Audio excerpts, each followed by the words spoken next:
Tom Holland, the chosen one, the golden child, the golden boy of the MCU, the guy who was said to save Marvel. He was supposed to be the next RDJ Iron Man-esque character inside of the MCU. And fast forward 8 years, not only did he get an absolute massive excuse from fans as to why Homecoming and Far From Home were terrible, because it was all a part of the origin story, dude. It was the origin. They completely planned to have Tom Holland partner up with Andrew Garfield and Tobey and have the 5 villains come back 5 years in advance of No Way Home actually coming out. They all planned that, guys. So yeah, but after that, we are now here in 2024, and Spider-Man 4 is rumoredly dead on arrival because Sony and Marvel can't figure out what exactly to do with the movie. Now, guys, you're probably wondering before we talk about this, why am I in this random setup? Where am I? I'm in the dungeon. I'm in the lair, here to crack your cranium and fertilize your brain and warn you guys of what's about to happen with Spider-Man 4. So without further ado, let's go ahead and talk about Tom Holland's Spider-Man 4 and why it might be in shambles before it even begins. Now, before I talk about why Spider-Man 4 is in shambles, let's go ahead and talk about the how of this whole entire thing. How did we get to this point?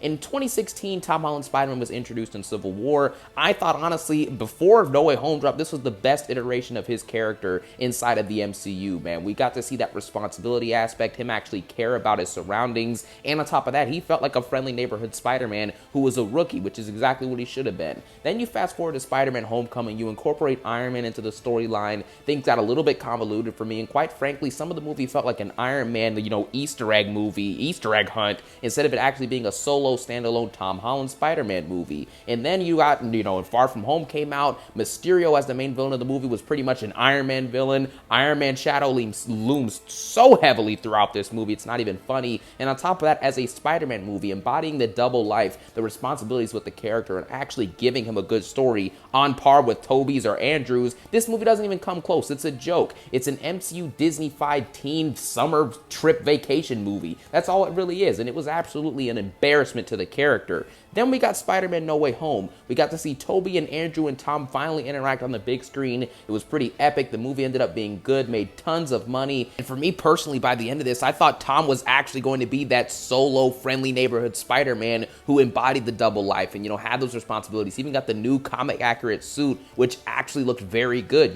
Tom Holland tonally felt different at the end of No Way Home, and he was headed to a great direction. But recently, the news came out that Sony and Marvel are having multiple disputes as to how they want Spider-Man 4 to actually end up. Now, let's talk about what Sony wants for this movie. Sony actually wants another big-scale multiversal movie similar to No Way Home. Obviously not, necessarily having Tobey, Andrew, and the 5 villains, but there are talks of Tobey and Andrew, Sony wanting them to be in his Spider-Man 4, just so they can make a lot more money and, most importantly, renew the hype and the interest inside of the Sony Spider-Verse in live action. Because as we all know, Madam Web was an absolute embarrassment, Morbius was an embarrassment, Venom 2 and Venom 1 were mostly embarrassments, and so Sony wants to reignite that hype back by bringing back Tobey and Andrew and having Tom Holland cross over into the multiverse a little bit, bring in a Venom inside of this movie, and incorporate multiple different villains. They pretty much want a quasi No Way Home movie, but a solo iteration of it for Tom Holland's Spider-Man, because Sony always wants the money, they always want to introduce all these characters, etc. Which kind of makes sense, although they're forcing a lot into it, and it's clear that that's not what's best for the story of the character, because we already had him interact with multiple different MCU characters, the Avengers. You had him fight Thanos in his first team-up movie. Like,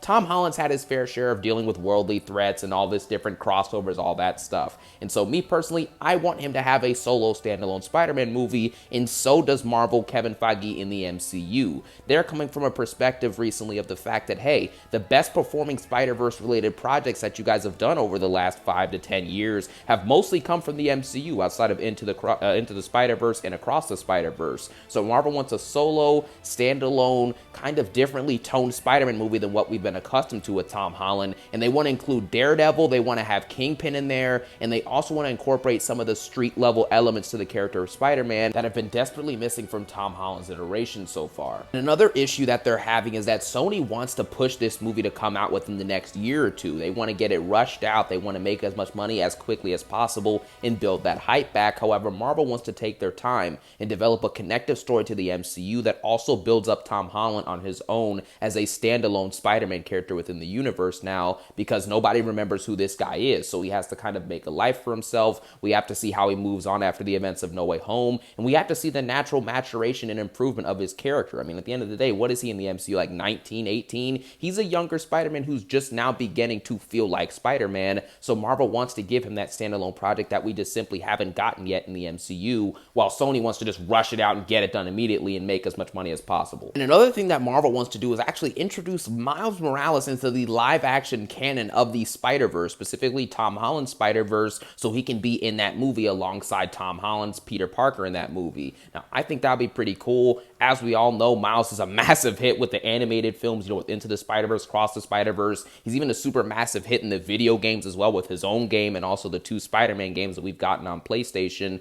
But I don't know how that would exactly fit into live action. If you're trying to build up Tom Holland's Spider-Man by himself, that's one thing. But if you're also going to introduce Miles and try and build him up over time, you might be doing a little bit too much. So essentially, Sony and Marvel, they pretty much want to do similar things, not really with the multiverse aspect, but in terms of building out a branched Spider-Man universe and a group of characters around Tom Holland, they both kind of want to do a similar thing. It's just that Sony wants to go way overboard and get nuts. And basically, Sony and Marvel are trying to come to a compromise. Sony's idea recently was actually to have Kingpin, Daredevil. They were going to introduce the idea of all the Sonyverse characters we know, like Morbius, a Venom, and others. They want to put all of that into one movie, along with Tom Holland's Spider-Man and Miles Morales being introduced into the movie, and also Michael Keaton's Vulture, who was transported to the Sony Spider-Verse as well in live action. Meanwhile, Marvel just wants to have a standalone movie that just has Tom Holland, Daredevil, Kingpin, and a main villain for the film. So basically, they're butting heads over that right now. It's unclear which way things are going to go, but I'm not sure what's going to actually happen here, because even though Sony is doing a lot, there's a lot of different things they want to put inside of this movie,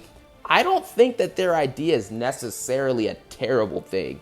At the end of the day, if Tom Holland's been around for 8 years and we're just now getting a standalone Spider-Man project, it's probably a little bit too late. I mean, if you were going to make him a standalone great Spider-Man on par with Andrew and Tobey, then you would have done it already. If you haven't done it in 8 years, I don't know how that's just going to randomly change because you make one movie. I don't know. I think that to an extent, if you do want to make money and revive the Sony Spider-Verse, which is the most important thing out of all of this, then you probably should include some cameos and some multiversal elements.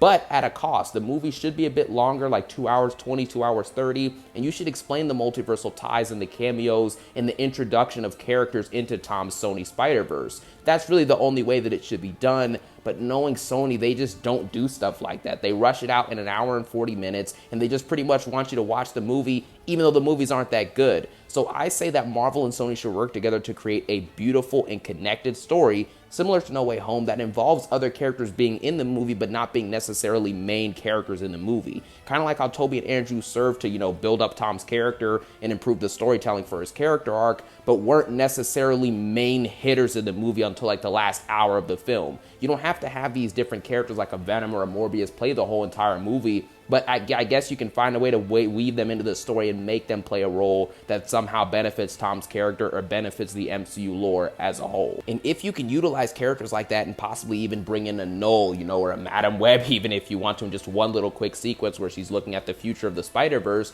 there's different ways that you can go about it with still, keeping Tom Holland's center Spider-Man in a grounded story as the main focus of the movie. It's not impossible, and I'm sure that it can be done. They just have to stop butting heads for once, like they did back in 2019 about the whole entire rights of the character anyway. They need to stop butting heads and just think about ways to make the story the most important thing, and also make Tom Holland's development the second most important thing.